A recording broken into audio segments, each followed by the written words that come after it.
What's going on, everybody? Welcome into today's video. Today's going to be diving into the mechanics of the D&D set that's coming out, the Forgotten Realms, that will be shortly hitting MTG Arena in a little over a week as the time of recording. Actually, I think it hits the 8th or the 9th. Today's the 1st as of recording, so we're about a week out, and we're kind of starting to see the spoilers for the set as a whole.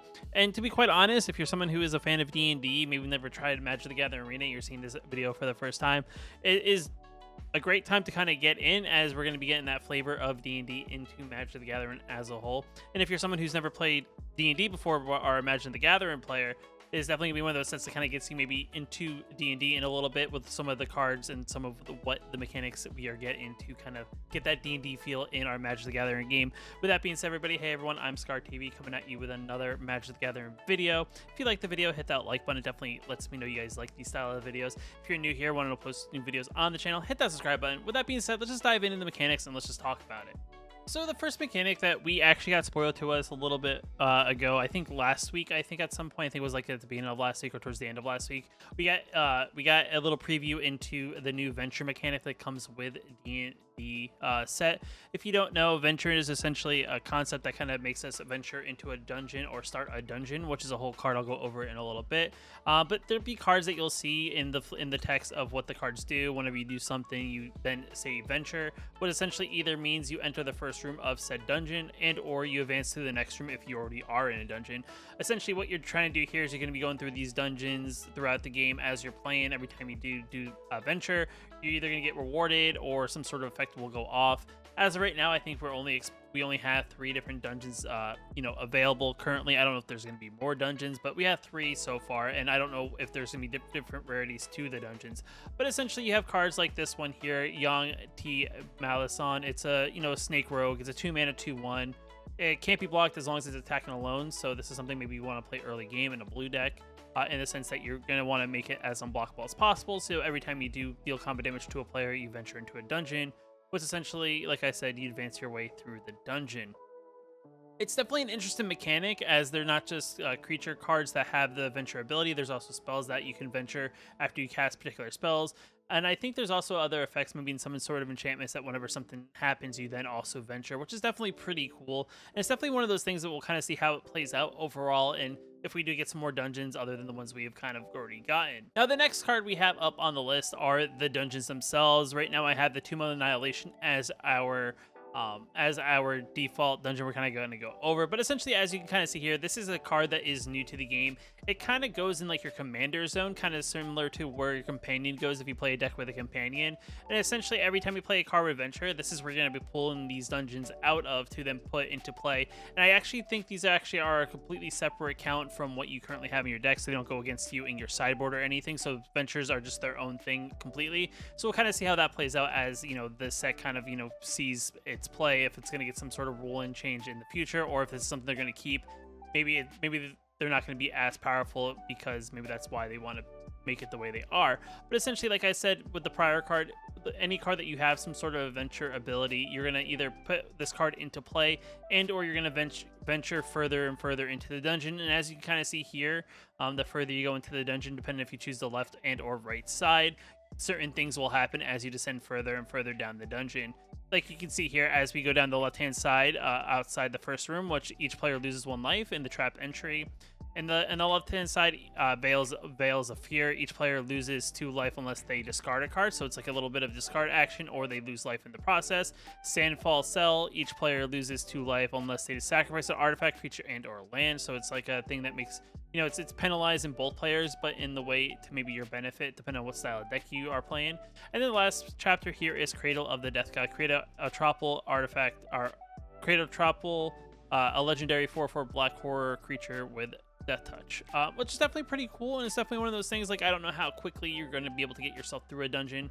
I mean, maybe if you get lucky and have a lot of cards of venture, it could be something that's definitely going to be interesting. As for it affecting the meta currently, I'm unsure, as it does seem like it's a little bit slower of a style of deck or card that you're going to play compared to the current meta. Grinding your way through a dungeon is not going to be very beneficial to help you win unless you have cards that are very good in the process. But like I said, we're very early in our whole spoiler, previews for the most part, I do think there's like probably about like 50 or so cards I think so far spoiled, and I do think we have what, if I'm looking correctly, what is there usually about 200 and change I think for this set, if I'm not mistaken. Maybe I'm off. If someone has an exact account of how many cards are in the set, let me know it in the comments below. But you know, it's gonna be one of those things, we're gonna see how this plays out. If we're gonna get more dungeons, like I said, there's 3 dungeons so far spoiled that they kind of showed us off last week. Who knows if we're gonna get any more, but the set's still developing as we kind of get into the spoiler season. Now, this next card is actually definitely very interesting. It's going to be very interesting, I think, for physical play, let alone MTG Arena play. And these are these cards that essentially, as you see here on this Wizard Spellbook, that other than its tap effect, it has these different abilities that you can actually do these things based on what you roll. You know, if you roll 1 through 9 copy, you copy that card, you may cast that copy, which is definitely very good. Copy that card, you may cast the copy by paying 1 rather than paying its mana cost, which is also very good. And then if you roll a natural 20 or nat 20 in D&D lore, you copy each card, exile Wizard Spellbook, you may cast any number of those copies without paying their mana cost, which is, you know, typically in, you know, D&D, if you're not familiar with it, rolling a nat 20 is like a big effect, and therefore that makes complete understanding as to why rolling that at 20 is like the best way to, you know, is a very big reward, because it's only one of the 20 style die. And you know, the card overall is very interesting. Just overall, it's exile target instant or sorcery card from graveyard. You roll a d20, activate only as a sorcery. So at the end of your turn, or during your turn, you can always tap it to try to do this and try to get a double effect. Maybe you have an all runs epiphany or some sort of take extra turns in your graveyard, you want to try to recast it again. This card could become pretty effective in how to recast these spells. You know, I'm not, it's a little bit on the expensive side, it's a little bit slower, so I'm unsure 100% as if it's going to be as effective, but overall pretty interesting card on what it's trying to do. The one thing I will say why I think it's going to be interesting on how it plays out, whether it's in physical Magic and or digital Magic and MTG Arena, is just this whole rolling concept. I do think in like the digital aspect that the interaction for it rolling, like if there's no way for you to kind of like make it feel like you're really rolling the number, I do think it's gonna not feel as impactful. You know, you're just gonna be like, okay, whatever number is gonna pop up or whatever the card ends up doing. Like if there's no animation on when you actually physically roll, I do think that's gonna be less impactful. Now, as for physical Magic, the one thing I do kind of see becoming a problem is the one thing, if you ever bought in a bundle in physical Magic, which essentially is the fat pack or whatever, I don't know, I think they call them the bundles now, but back in the day I used to call them fat packs. But it's essentially, you know, you get that set box, it comes with, you know, 6 packs, comes with a dice, it comes with a pack of lands essentially for the particular set. And the one thing with those dice in particular that I do think could be a problem if someone's not really watching is those dice are technically turn down dice, so they're not randomized in where the numbers are compared to a typical D20. So as you turn the dice down, everything's kind of in order, and I do think that could become a problem in the sense that because the numbers aren't as randomized, you can kind of try to rig it in a way that you are essentially rolling higher. So I do think in like physical Magic, it's going to be kind of hard for, you know, hopefully people will have physical D20s, or you'll actually be playing in a place that someone can, you know, lend you a D20. But it's definitely gonna be kind of cool that they're actually introducing this whole dice rolling effect into the cards, and definitely feels very D&D like whenever you try doing these particular spells. Now, this next kind of ability is definitely pretty cool, and this is gonna be one of those things that you will see in a lot of aggro decks that I think will come out of the whole D&D set. And this is this like pack tactics ability, and then this particular common that I just chose. I know there's other like rares and stuff that have been exposed already, but I just thought this one was just pretty simple and straightforward. Whenever it attacks, if you attack with creatures with a power of 6 or more, put a +1/+1 counter on Null Hunter. So for a 2 mana, a 2/2, pretty vanilla kind of card. But if you attack aggressively with like a, you know, very wide board and you have 6 or more power, this card's gonna become bigger and bigger, which is definitely very good, which is definitely gonna make it easier for you to hit that 6 or greater as it becomes bigger. So definitely a very interesting ability. Very plays into that aggressive, let's get wide on your opponent, let's attack for a lot of like things that your opponents face, and in the process hopefully you trigger a few pack tactic kind of abilities. I would say it's kind of similar to like something like a mentor in a way. Mentor kind of works like, you know, whenever you attack with a creature, if your creature has, you know, greater power, you have to put like a +1/+1 counter on like a weaker creature in a way, which is definitely very good. But pack tactics, it seems like a very interesting way of how things would work out in a D&D match, and kind of having that addition of this kind of ability is definitely kind of cool. And we'll kind of see how it plays out. Like I said, this is probably more of an aggro style ability, more so than a control style ability, because the goal here is to attack with a lot of power. And like I said, as we kind of develop and see where aggro goes, maybe post rotation, maybe this is going to be one of those things that either in the current standard, you'll see maybe more aggro decks play these kind of cards that have pack tactics, but then maybe there'll be a deck come post rotation that will be still aggressive, maybe a mono green deck or a rule deck that will play pack tactics and take advantage of this style of ability of making creatures overall bigger. Now, this other thing isn't really like a real ability in a sense, and it's like as almost like there's cards that have this like flavor of D&D that comes from, if you ever play D&D, like flavors of particular creatures that have particular abilities. So they kind of added a little bit of flavor of these when these creatures come into battle effects. They kind of do like this particular thing that this creature would do in a D&D setting, and essentially like this green dragon is a pretty basic green dragon, but when it enters the battlefield, until end of turn, whenever a creature an opponent controls is dealt damage, you destroy it. So essentially gives like your creatures, or the creatures have this like veil on them. It's like almost like as if they are stuck having death touch no matter what hits them. So it's definitely very interesting in that. And like I said, it's like that little bit of flavor that comes from the D&D creature aspect, which I do think to be kind of cool overall. And like I said, it's not really anything drastically brand new, but given like that when it comes to the battle effect, it kind of synergize more with what the creature does is definitely kind of cool, giving a little bit more of a backstory to the creature overall. And like I said, there's other cards in the set, but this is something you'll kind of see vary from thing to thing. It's not like there's things that have poison breath. It'll vary depending on what creature that this ability is attached to, and that's why it may vary. But it's like these trigger when you come in the battlefield kind of triggers, or these are very things.